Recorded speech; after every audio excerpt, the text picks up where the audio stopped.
Hello and good morning, everyone, and welcome to your daily sit rep for Wednesday, the 24th of December, 2025. I'm your host, Mike Shelby. Very Merry Christmas Eve to everyone out there. Just as a reminder, we will not be producing a report. We'll be on the show tomorrow. I hope everyone has a wonderful Christmas day tomorrow, and then we will be back on Friday. With that, Robert, good morning. Let's go ahead and jump inside the Beltway here, starting with this annual report on China. What's the latest? Good morning, Mike. So yesterday, the Department of Defense dropped their annual report on China's military and security developments. There are a few things here that we have talked about, including this 2027 date. And according to this report, the Chinese People's Liberation Army continues to make progress toward attaining what they call a strategic decisive victory over Taiwan by 2027. They're also continuing towards their stated goal of developing a world-class military by 2049, which would be able to project power worldwide. But something else that stood out to me in this report is that according to the DoD, China believes that the next revolution in military affairs is going to be the integration of AI, big data, advanced computing, and other advanced technologies into joint military forces. And they call this intelligentized warfare. Moving over to DC, President Donald Trump said he's going to meet with executives from major defense contractors next week, and he's going to pressure these defense contractors to focus on weapons production and infrastructure. He added that he does not want defense contractors issuing dividends and stock buybacks to then claim they do not have the funds to build new production plants. And this is, I think, likely putting the word out to the U.S. defense industry ahead of this executive order that is reportedly in the works, that had the intent of the executive orders to do exactly this, to pressure the defense industrial base to start building more infrastructure and start producing more munitions. Hey, Robert, just real quick on that topic. Michael Every has talked a lot about what some people call state capitalism, or call it economic statecraft, or what you will. It seems to me that it's not just the defense industry, it's a lot of industries in the United States that are being called upon to put national security or put the national interest ahead of corporate interests. And I know that's a big ask, but it sure seems to me that if the defense industry does not do this, there may not be a nation to continue to buy its products anymore if we don't prioritize national security. So this concept of state capitalism is very important, because we are seeing, not quite centralized, but we are seeing a lot more influence from the White House, or from DC specifically, from the federal government, onto private entities, private businesses, and industries to prioritize these national security aspects. And it sure seems like that's what's going on here. Yeah, and the method what they're doing is effectively putting public capital into these companies, buying up some percentage of shares, with the idea that then gives this private industry, whether it's defense industry, rare earth minerals, mining, additional capital that is then understood they're going to use that to expand capacity, whether it's refining or defense production. Mm-hmm. You know, one thing too about Michael Every, one of the best questions he's ever asked, and somewhat rhetorical, but he wants people to answer it, so I guess it's not completely rhetorical, is what is GDP for? There's such a focus on GDP growth and investing in businesses and continuing to grow the American economy. But what is GDP for? If it is not serving the national interests, then it is serving something else, potentially foreign interests. So we're in the first year of state capitalism, and I really do expect the White House and the Trump administration to exert much more control, not just over rebuilding global trade and trying to reshore much of our critical supply chain back to the Western Hemisphere, and some critical manufacturing back to the United States, but also probably directing a lot more companies to curtail their serving the interests of China over their serving of interests of the United States. So much more to come. Thanks for that, Robert. Please continue. Moving over to the domestic side, the Union Pacific Corporation, the railroad corporation, filed a petition with the federal government to approve a merger with Norfolk Southern last week. And this has the potential to form the first U.S. transcontinental freight railroad. And if the federal government does approve this petition, this Union Pacific and Norfolk Southern merger will control roughly 43% of the rail freight market. And as you can see on the map, Excuse me. As you can see on the map, we're talking about two of the largest freight railroads in the United States merging. So this would open up, according to Union Pacific, this would drive down freight prices and allow them to actually be competitive with other methods, including ships and trucking. And then over in Illinois, the Illinois Power Agency released a new report this week, and they warned that power shortfalls could begin in the northern part of the state by 2029 and then would hit the rest of Illinois by 2031. And this is because Illinois is under two of these different what are called regional transmission organizations that manage their grid. PJM interconnection is the one that would be hit first. They have some parts of the grid under their control in the north part of the state. And if we move over to the next slide, you can see a chart from the report where they show where this power shortfall starts to begin in 2029. And a lot of this has to do with the actual baseload power generation remaining flat while demand is significantly increasing. And this is just for PJM, the mid continent independent or the mid continent MISO mid continent independent organization is also supposed to take a hit in 2031 and fall below the demand would fall much higher than the capacity they have. And this is, as we've seen in some of these other states, a problem of retirements of these power plants happening while demand continues to grow. In the short term, in a lot of these states, what I could see is that they plan to start trying to buy more power from other states to make up the shortfall, which comes with price increases. But the only fix, I think, beyond just Illinois, but in every state, is an increase in baseload power generation, and that is not happening quickly. Those permitting acts that made it through the House now seem to be delayed in the Senate, and a lot of that has to do with infighting over which sources of power that the permitting process is going to cover, or the sped up permitting process is going to cover. And moving on to hey Robert, just real quick, this is something that you started talking about, I believe, back in 2023 or somewhere around there, and we've done a bunch of videos on this. And then I started digging into the numbers and looked at what's called the reserve margin or power reserve margin, and across multiple grids, we're seeing this reserve margin decrease. And I think it was earlier this week or maybe last week, we covered Texas, the ERCOT grid, and then one of the Mountain West grids that includes Utah, I think parts of Colorado, Idaho, are also going to fall under this you might call it critical reserve margin problem. And that is under extreme conditions. So during blizzards, snowpocalypse, polar vortex, whatever ends up happening, several of these grids are going to be under strain and potentially at risk. For Illinois, we've previously talked about whether there are going to be scheduled power outages or unscheduled, like emergency power outages, or if this is just going to result in new construction being halted and new hookups being halted, like we've seen in Virginia and some other regions as well.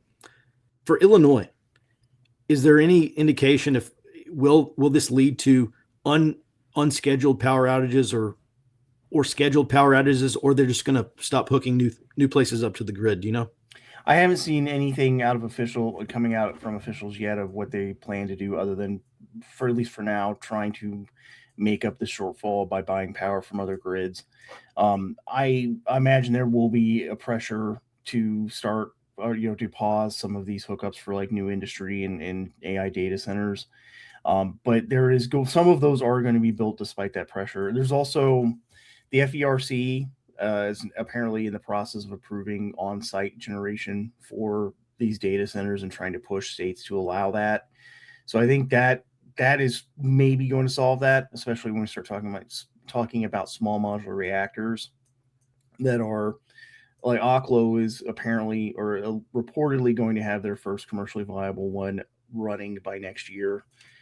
But I think we're going to see some combination of voluntary public power outages in like voluntary lower use during peak hours, combined with the just general or combined with pausing some of these projects to hook them up, because that is one of the major hurdles for like the data centers and industries getting those hookups.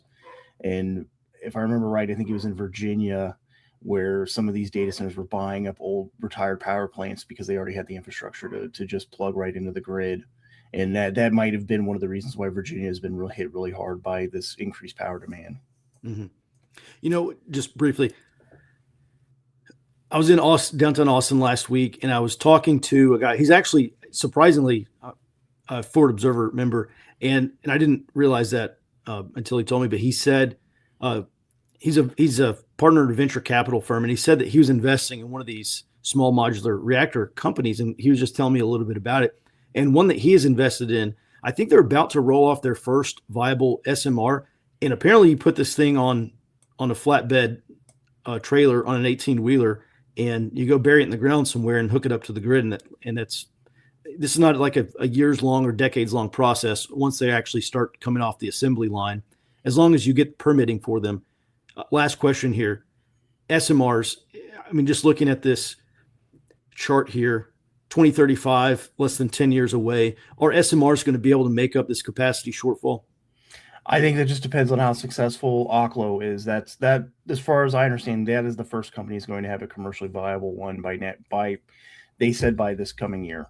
And if it does work out, I think the Trump administration, they've already started pushing some permitting issues to try to speed up that process. Specifically, I think earlier this year, they wanted to speed up the permitting process for test reactors so that they could start testing new designs. And then the next step would be speeding up the ability for someone to a state utility or industry or AI or data center to just buy a small modular reactor and hook it up. I think this all hinges on how successful Oklo is with their first commercial reactor. Mm-hmm. Okay. All right. Thanks for that. And we'll move on here to this SBA funds being pulled from Minnesota. Yeah, the Small Business Administration announced yesterday that they're going to halt $5.5 million in annual funding to Minnesota due to reports of fraud. The SBA said that due to dozens of investigations into fraud in the state that have come out over the last few months, that Minnesota could not be trusted to manage federal funds. I expect there to be more announcements from the Trump administration on some of these federal grants and funds that are headed to Minnesota. Specifically announcements on halting them. Mm-hmm.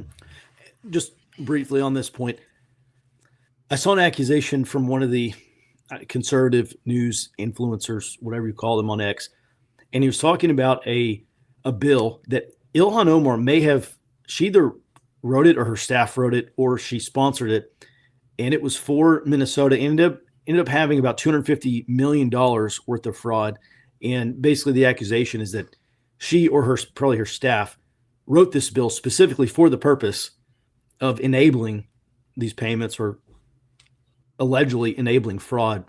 So it sure seems like Minnesota's in the crosshairs here of the federal government, and for good reason. Yeah, a lot of this, in my view, is just it's political patronage. Once you have groups let's say in Minneapolis or more largely in Minnesota, like Somali refugees or immigrants or now citizens, once you've have the mechanism for giving them patronage through potentially fraud, you now have a ready-made voting block. And I think that's probably basically the point here of a lot of this fraud that I think has potentially been facilitated by local and state level officials in Minnesota. Certainly. Yeah, it's the self-licking ice cream cone. You elect a politician, they give you money. You elect more politicians, they give you more money. And this cycle ends until it's broken. And hopefully we are in the breaking phase of this cycle. So thanks for that, Robert. Let's go ahead and move on here to the global sit rep. Jared is out today, so I'll be covering down. Let's start on the topic here of Russian and Chinese gold. So Russian exports of gold, silver, and other precious metals to China are up 80% this year. According to Trade Monitor data, China has purchased nearly $2 billion of Russian gold from January through November of this year. And by the way, China is the world's top gold producer, ahead of Russia in second place. There's a reason why Goldman Sachs has continually been raising their gold price outlook. I think the last one they published last week says now $4,900 gold. And I think gold was just above $4,000 an ounce earlier this week. Moving on down to Honduras. We are expecting, they may have announced it by now, have not looked, but Honduras is awaiting the announcement of its presidential election results. It has come down to Trump-endorsed conservative candidate Nasri Asfuri and the Liberal Party candidate Salvador Nasrallah. By the way, if neither of those names sound very Honduran to you, it's because they're both of Palestinian descent.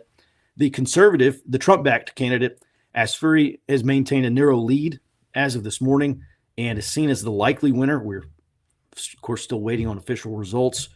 Outgoing left-wing President Xiomara Castro, we covered this several weeks ago, but when she accused the United States of orchestrating what she calls an electoral coup, basically by ensuring that the pro-U.S. candidate wins, about 15% of the ballots have required a recount due to what election officials call ballot abnormalities.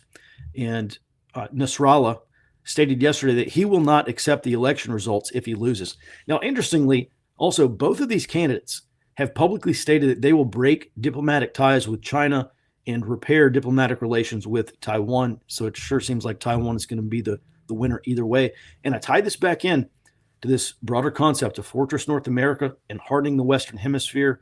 If you want to reestablish the Monroe Doctrine, which the United States has been doing, we'll talk about this a little bit more later in the show, you have to start by taking political control, or enabling, rather, political control of some of these Latin American countries that have cozied up to China and get them to stop doing these business deals and stop accepting loans and stop supporting diplomatically China over Taiwan.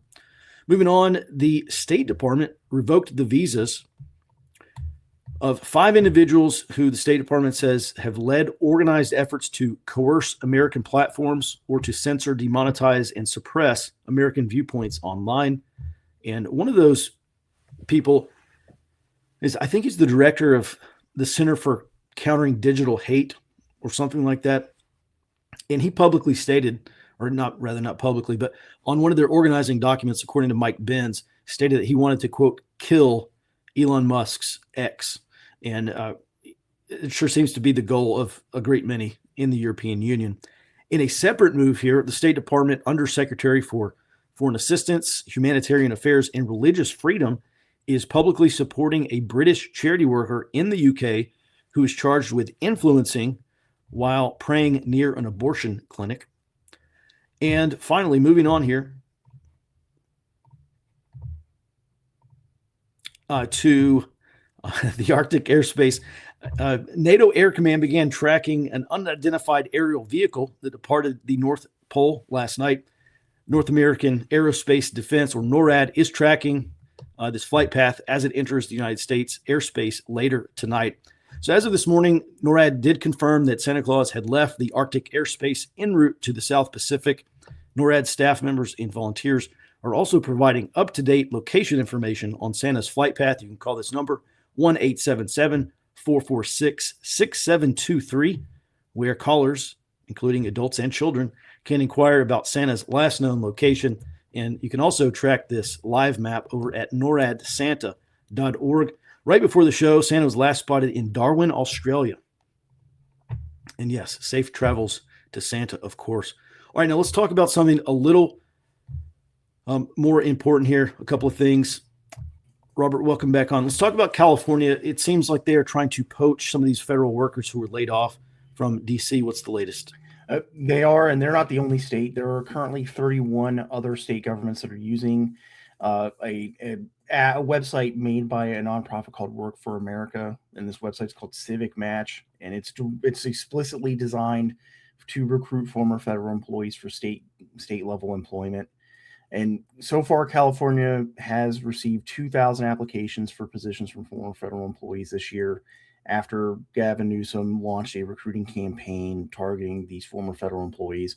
I think in some cases, they've even created new positions. There was a CDC official who left in August, left the Trump administration, who is now has a new position that's effectively the same job for the California state government.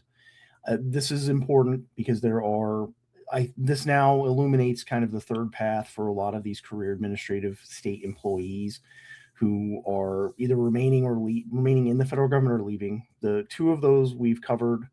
That includes these federal government stay-behinds that have been or going in the future going to participate in the Trump resistance inside-outside strategy. We've also seen some leave and form or join some NGOs like Democracy AID to organize resistance to the Trump administration.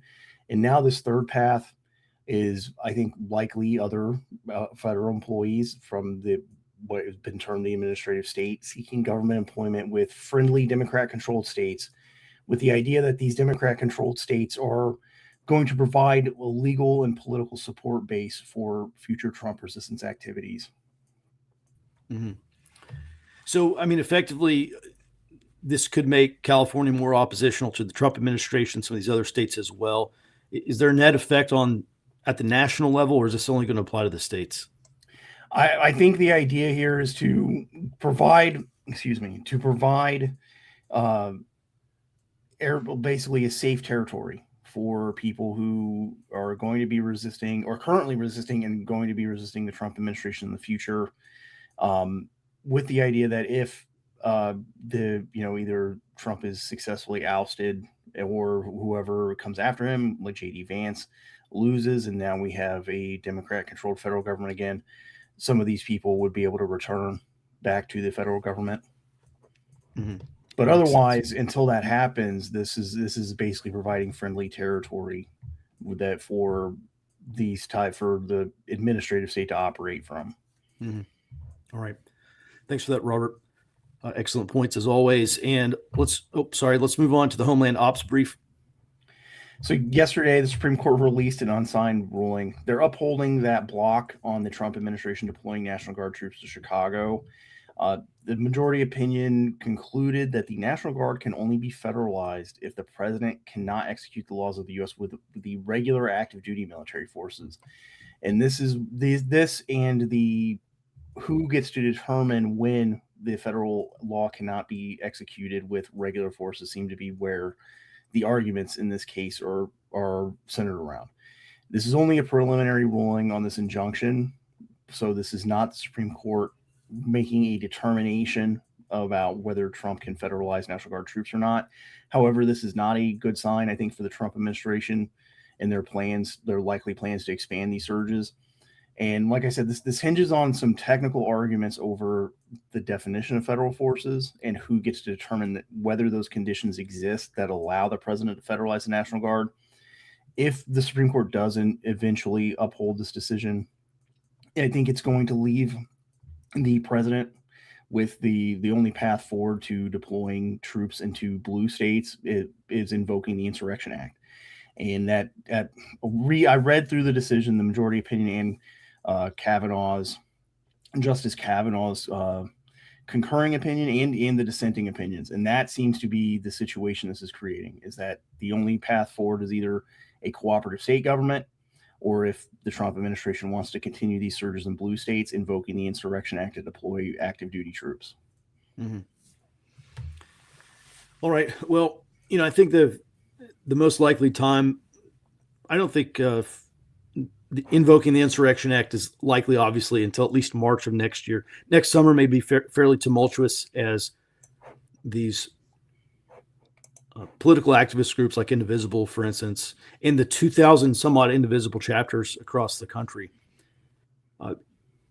start to complete this shift from protest into, you call it selective or strategic noncompliance, which is going to be a lot more direct action, a lot more disruption, or what some people call direct action demonstrations. And this phase shift is moving from protest, which is carrying a sign saying, I don't like what you're doing, to direct action, which is intervention. So Indivisible is pushing nonviolent action. It's not to say there will be no violent action. We've already seen it. It will continue. But I think next spring and next summer is the next big window to potentially see this. I don't expect the Insurrection Act to be invoked necessarily, but certainly not before the midterms. Do you agree with that? Yeah, it is. It's a crossing the Rubicon moment for the Trump administration, and yeah, I don't think they want to do it ahead of an election where it could be framed as Trump taking tyrannical actions or acting as a dictator. Mhm. All right. Thanks for that. And we do have one more topic here, and this is Western allies. And I say allies loosely. I think European countries are also using the term ally loosely, but they are in various stages of coming to terms with the end of Pax Americana. There's this new Politico poll that showed a number of Western allies seeing the United States as unreliable and creating more problems than solving.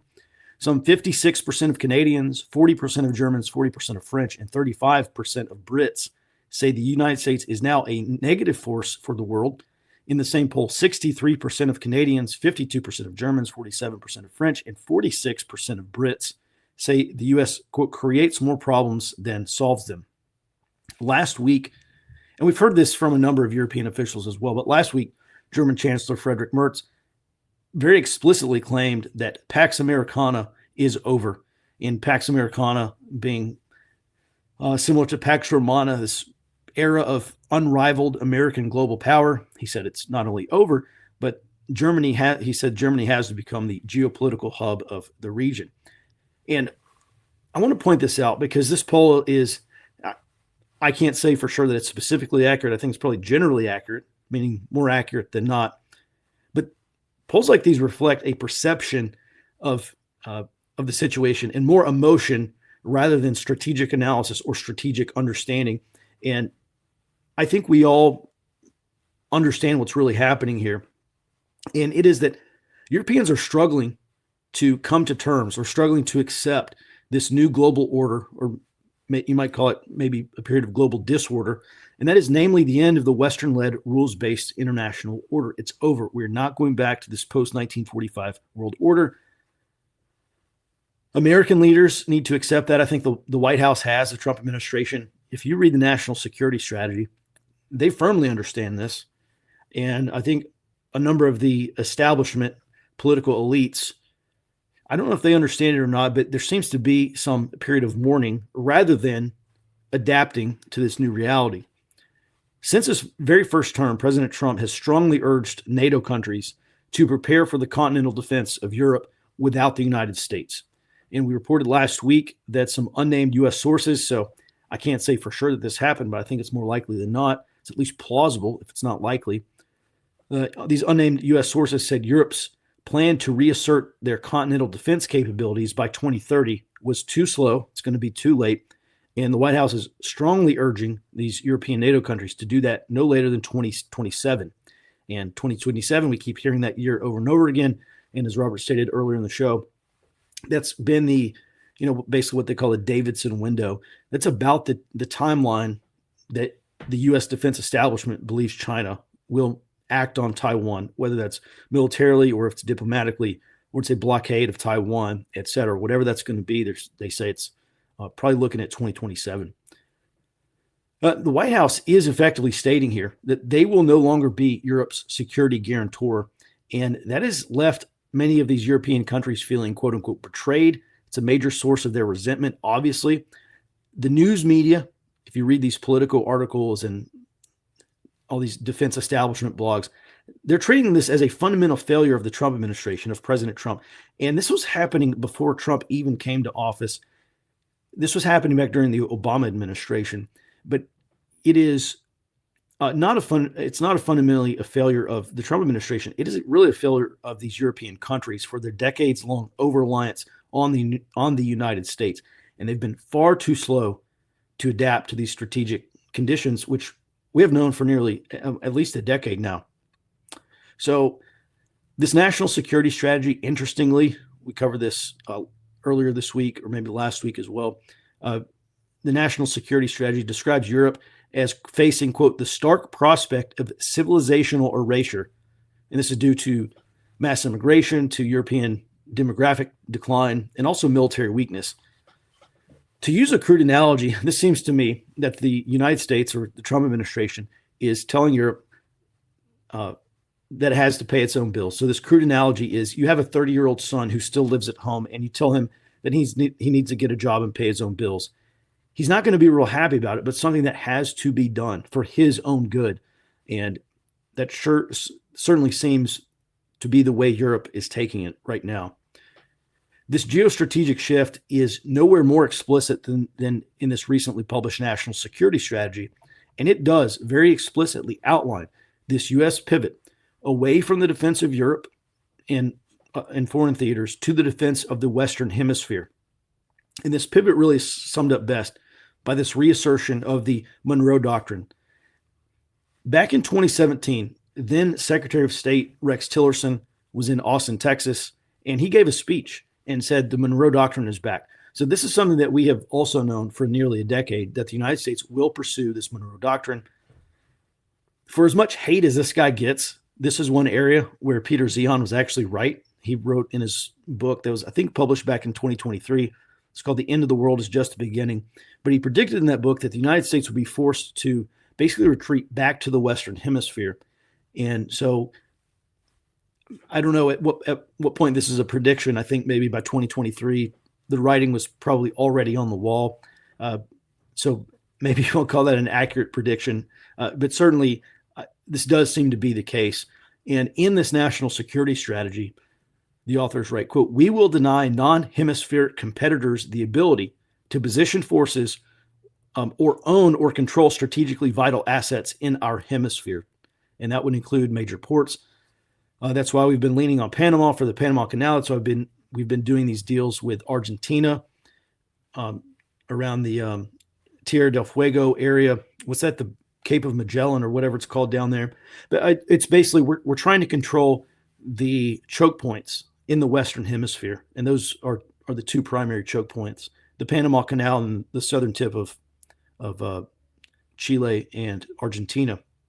So to do this, to harden the Western Hemisphere against countries like China, the United States has to necessarily withdraw from its commitments from other places around the world, most notably Europe.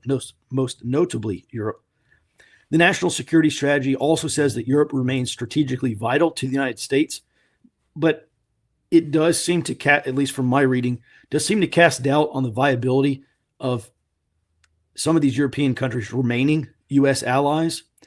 The national security strategy says that our goal is to help Europe remain European, and the U.S. is going to do this by helping it to, quote, correct its current trajectory. So in other words, Europe as a continent is salvageable, but probably not a guaranteed ally, depending on what some of these European leaders choose for their countries over the next several years, or at least if they're not able to change the trajectory that they've chosen over the past 5, 10 plus years. On the issue of the United States creating more problems than it solves, I think that really comes from an ignorance or maybe an unwillingness to accept that the world is changing. We're not going back to the post-1945 order. It is over. And that's because the U.S. overextension is really untenable, especially when we're facing down a revisionist power like China. It seems to me, just talking with some Canadians, it seems to me like the Canadian government pretty much understands what's going on. They just really dislike Trump. And so a lot of this unwillingness to cooperate with Trump, and in many cases, publicly oppose the administration and flaunt their opposition to the Trump administration, it's kind of shooting Canada in the foot. Basically, I think the Trump administration is basically saying Canada and Mexico need to get with the program. And that is something that we, to this point, obviously cannot force them to do. But Fortress North America, we have known this was the Trump administration strategy since they assumed office back in January of this year. So we've known it for at least a year now. And to what point we're able to exert greater influence over Canada and Mexico, I'm not sure, but we do have this USMCA trade deal that's coming up for review in 2026. And well, I'll leave it there for now. We'll continue to talk about that topic in the future.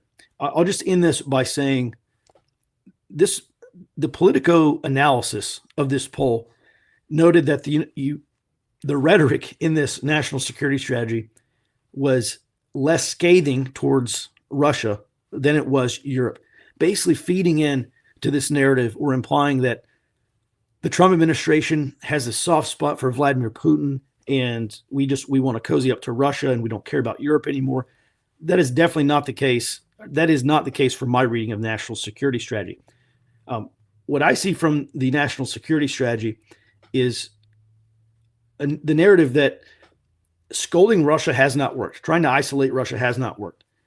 Being at permanent hostility with Russia and ramping up escalatory rhetoric with Russia has not worked. And I think the national security strategy basically says this approach has not only failed, but it's also pushed Europe and Russia closer to an outright conventional war. I mean, you listen to these European leaders, and it seems like war with Russia, a continental conflict with Russia, is a foregone conclusion if you believe what some of these leaders are saying. And we can also go back to these intelligence services from these countries like Estonia and Poland.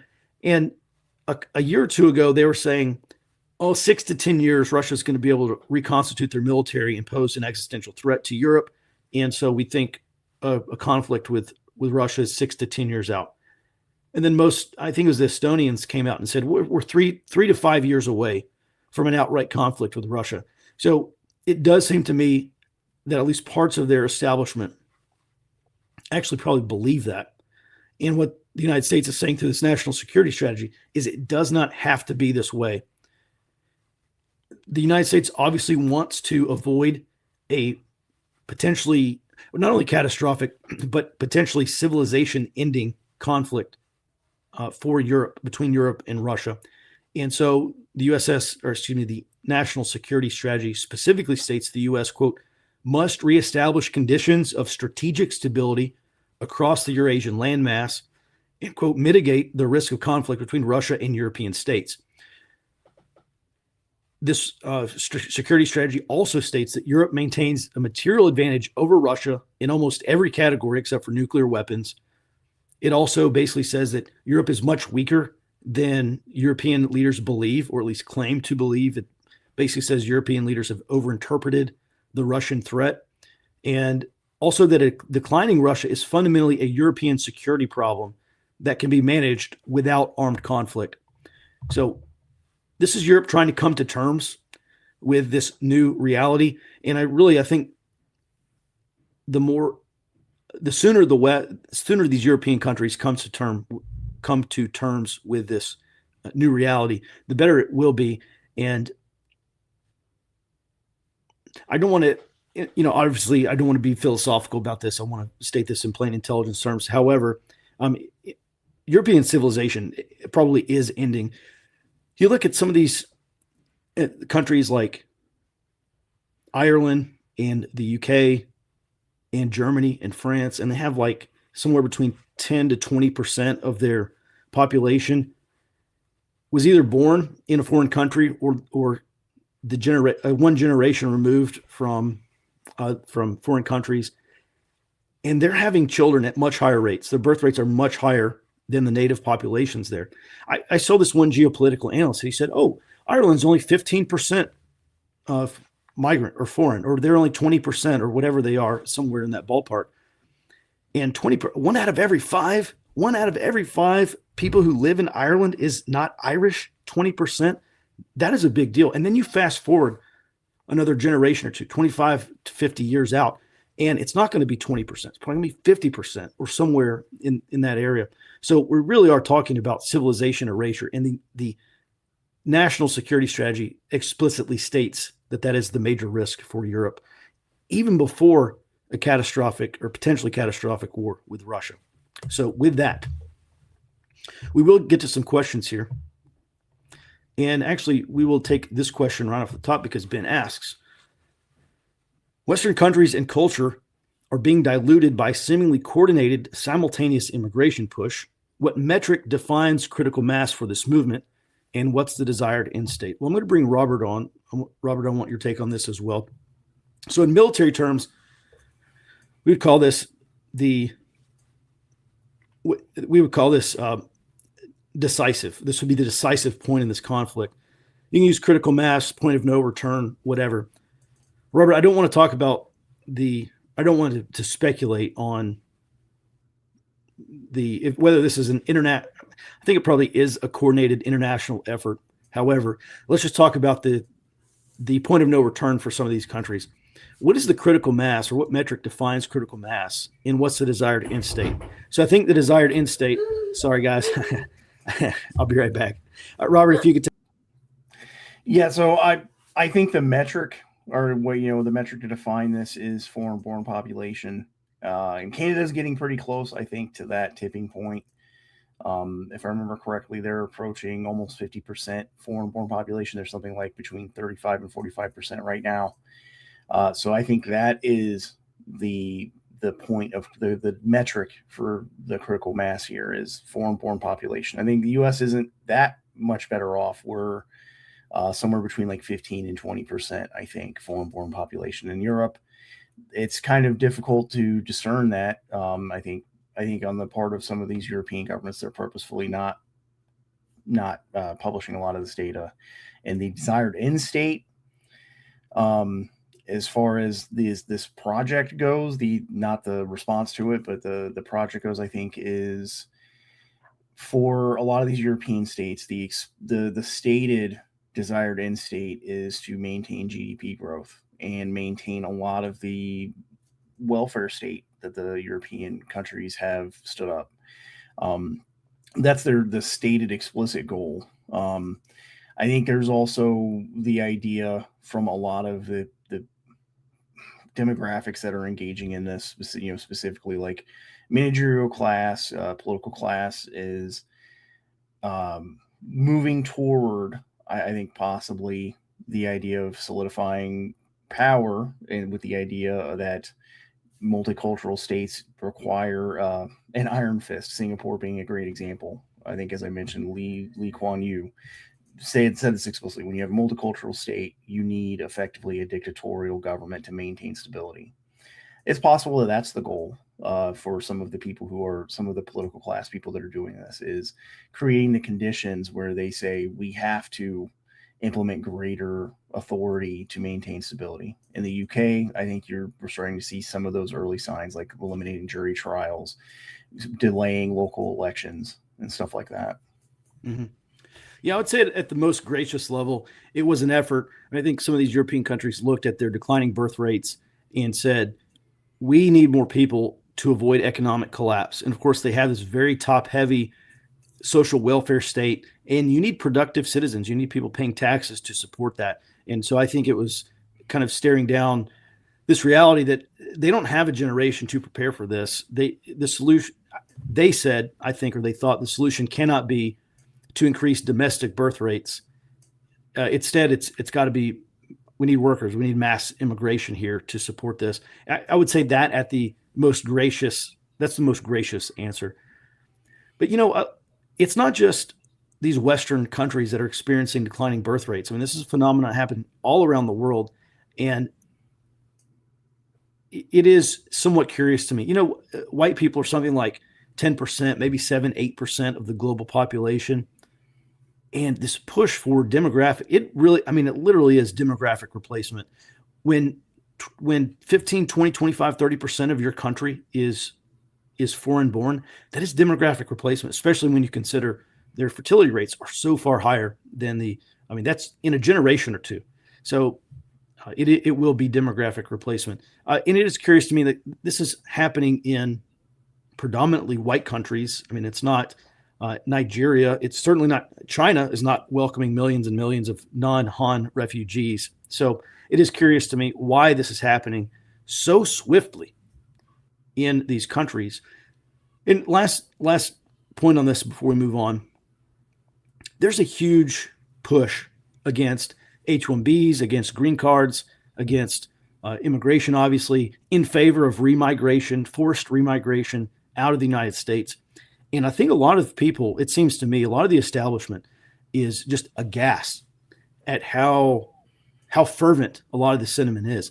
And I hope they understand if the 4 years between 2021 and 2025, or let's say the end of 24, if we had not seen conservatively 20 million illegal immigrants pour into this country unfettered.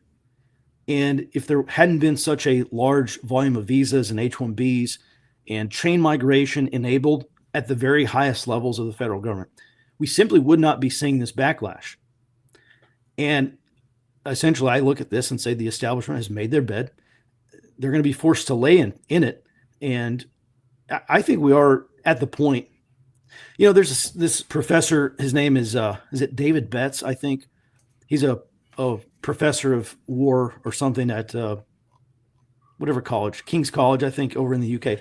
And he's been saying for at least the past year, maybe longer, that a lot of these Western European countries are on the verge of civil war. And I tend to agree with him. I'm not sure how successful or how effective they could be. But whenever we look at this kind of internal conflict, we're really looking at like three major factors. And that's fault lines. So that's the divide. It could be racial, religious, class, socioeconomic, et cetera.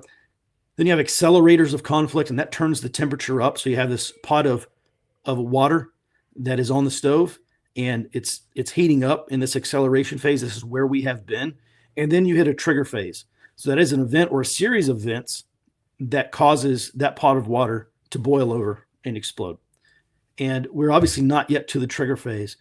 But one of the things that he talked about is just kind of some napkin math about how likely it is that if an open conflict begins in one of these countries, that it will spill over to other countries. And I think he said it's something like a 60% chance that if a conflict were to start in Ireland or the UK or wherever, and by the way, French generals have been talking about the potential for civil war in France for years as well. So I wouldn't discount France or Germany in there as well. But something like a 60% chance that it spills over to another Western country. I think it's way higher. I can't say 100%, obviously, but when you look at, it's kind of funny, and I just go off on a little tangent here before we bring it back home. But you look at Brexit, you look at the connection to the election of Trump, and then you look at this wave of Trump being elected, leading to the election of right-wing presidents in a half dozen Latin American countries. Actually, I think Malay was probably elected before President Trump. So I do think this is actually a hemispheric backlash that we're seeing, and maybe continental, include the United States, parts of Western Europe, certainly parts of Latin America. And so this does lead me to believe that the likelihood is far higher that if open conflict breaks out in the UK, that we may be staring one down here in the United States as well. I'll give you the last word on that before we move on. You mentioned specifically, the idea of it's purposefully for demographic replacement. I think on that point, if that is the intended goal, the reason why they would be targeting specifically Anglosphere countries is that there is a cultural affinity for federalism and pushing power down to lower levels, more civic engagement, and while Anglos are typically very agreeable compared to maybe other populations, it's the spectrum versus the switch thing, where there's a switch where they become much less agreeable. And I think that is also maybe a consideration for why there's this push to replace Anglo populations, is that once the velvet glove comes off the iron fist, well, that's one of those things I think that would cause that switch to flip, and now you have a lot more resistance domestically. Well, we are apparently on the cusp of it. All right, thanks for that, Robert. Well, I'll keep you on, and we will get to we're going to get to a few other questions, and we're going to jump off. I have Christmas Eve festivities with family today, trying to see everyone, like you probably. All right, next question is regarding China and their ability to use swarms. How is our strategic plan and ability measuring up to what China's is? Can we combat them on that battlefield? Bedwabbit, this is a question if Robert wants to take a shot, I'll let him, but this is a question that Jared can probably cover better. He'll be back on Friday. And Robert, we can push this to Friday, or you can take a swing now. No, I think it's probably Jared is going to have a better answer than I will. Okay. Is there any truth to the rumors that some Western Canadian provinces want to become U.S. states? Biscuit Commando, I think that's a little more than rumor. There is an undercurrent of that sentiment. I'm not sure how politically viable it is. I did see the other day. Does Alberta have some kind of referendum or something like coming up in an election? I don't know if they have a referendum, but they are the center for that sentiment in Canada, and that I think that has a lot to do with they are the they are basically being milked by the Canadian federal government for funding for every other province, and I think that's a big factor in that. Yeah, aren't they one of the major or the top or one of the main oil and gas provinces of Canada as well? I guess that's where, yeah. Yeah, and then Canada, they implemented a system a few years ago to normalize budgets across provinces. So these provinces either receive or give out money depending on what their basically their GDP is. And Alberta has a lot of economic activity because of oil and gas, and they are paying out like in the low hundreds, like between 100 and 200 million dollars per year or something like that, to other provinces basically. So that's they've a lot of people in Alberta are upset about that. And I think that while there is a cultural connection historically between the American population and the Canadian population, I think that's a big factor in this push for at least independence, if not trying to join the United States. Mm-hmm. I saw somewhere someone said that the administration ought to bring tariffs on Alberta down to 0% to foster that move, which is an interesting idea. All right. Is there any conflict, we'll say philosophical or strategic conflict, between doubling down on the Monroe Doctrine and Colby's pivot to China? Well, no, I don't think the two are mutually exclusive. I think the United States can withdraw from some parts of the world to bolster the defense of the Western Hemisphere at the same time pivoting to China. It seems to me that we're still behind the curve on pivoting military assets to China. I guess we do maybe have a year or two to do that. But Robert, how do you see this? I think they're actually inclusive, and the way I see the Latin America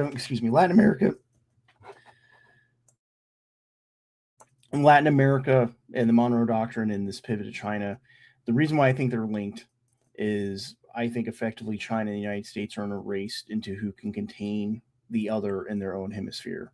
So you can't contain China as Eldridge Colby wants to without preventing China from containing the United States. So I don't think they're mutually exclusive at all. Yeah, I think part of this pivot to China necessarily includes China's pivot out of the Western Hemisphere as well, which it sure seems to be the case. El Salvador, Honduras, Argentina, Chile now electing Jose Antonio Cast, who's a center-right, right-wing president-elect now in Chile. You got Noboa and maybe like Colombia has elections in May. So we may see a very strong sweep. I think we probably already have of right-wing presidents in pro-U.S., fairly anti-China presidents in South America, which is absolutely critical as well, at least to the Western Hemisphere.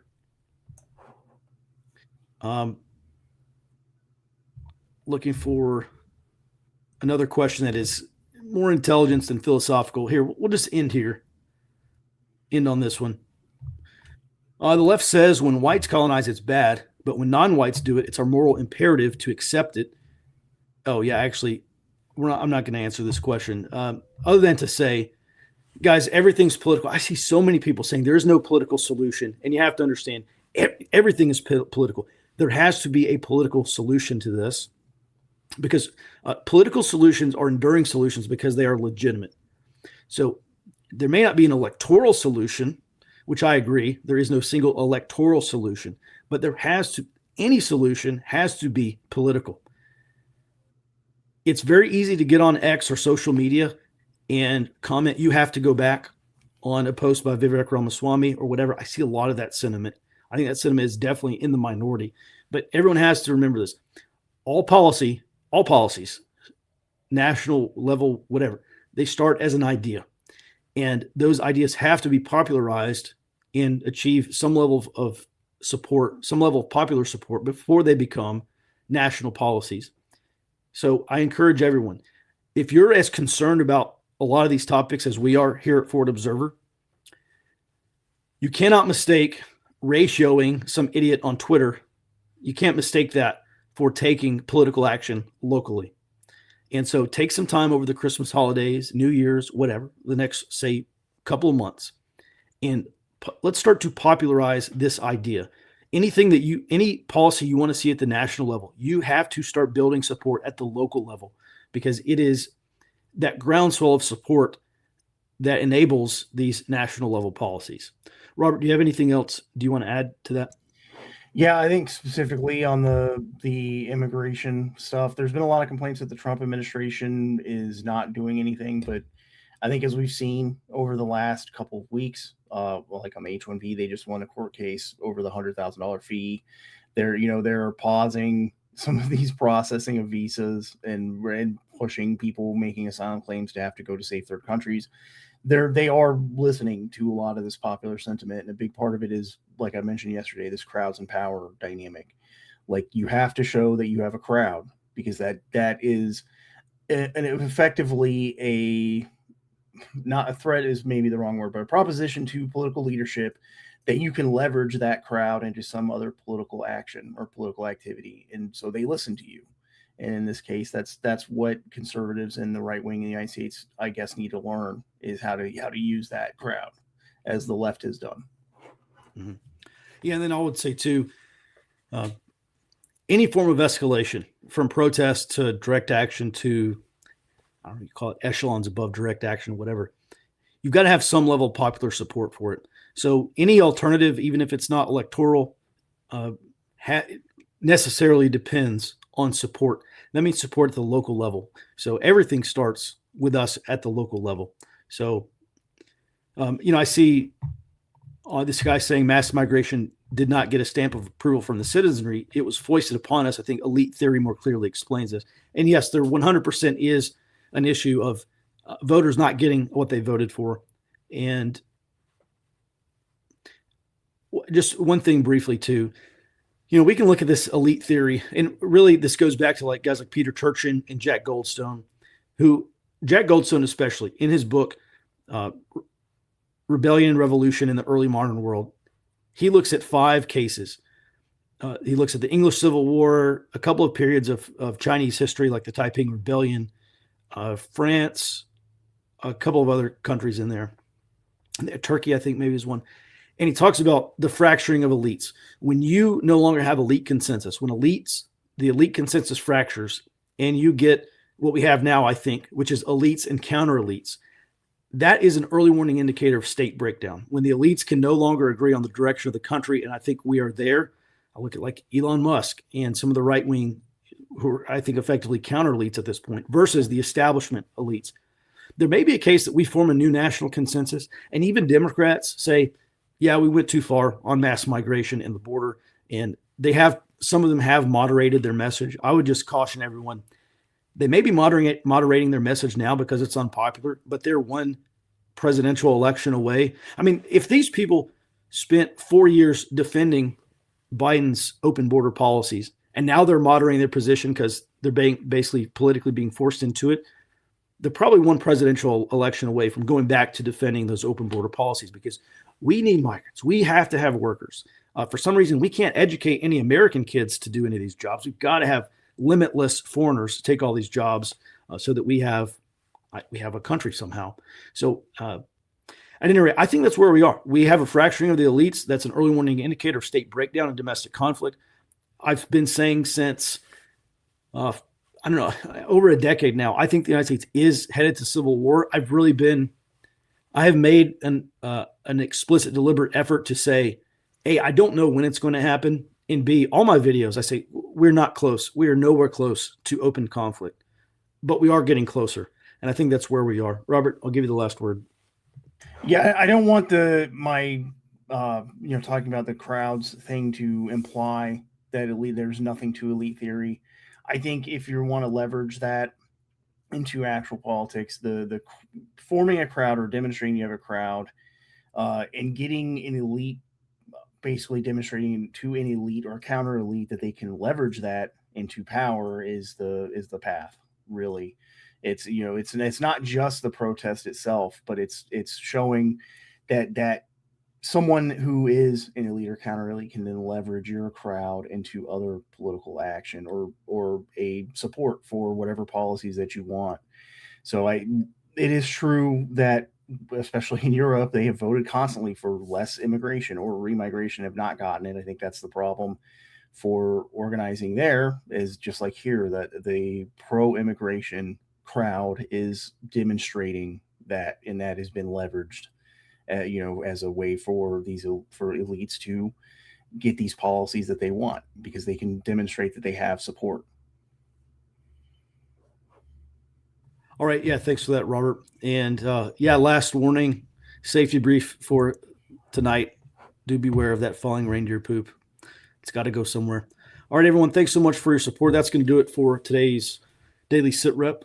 I hope everyone, all of you, have a very wonderful Merry Christmas tomorrow in the UK. I hope you have a happy Christmas. And we will not be here, but we will be back on Friday. Back in your inbox Friday morning. Back on the show starting at 08 Central Time. Until then, be well and stay out front.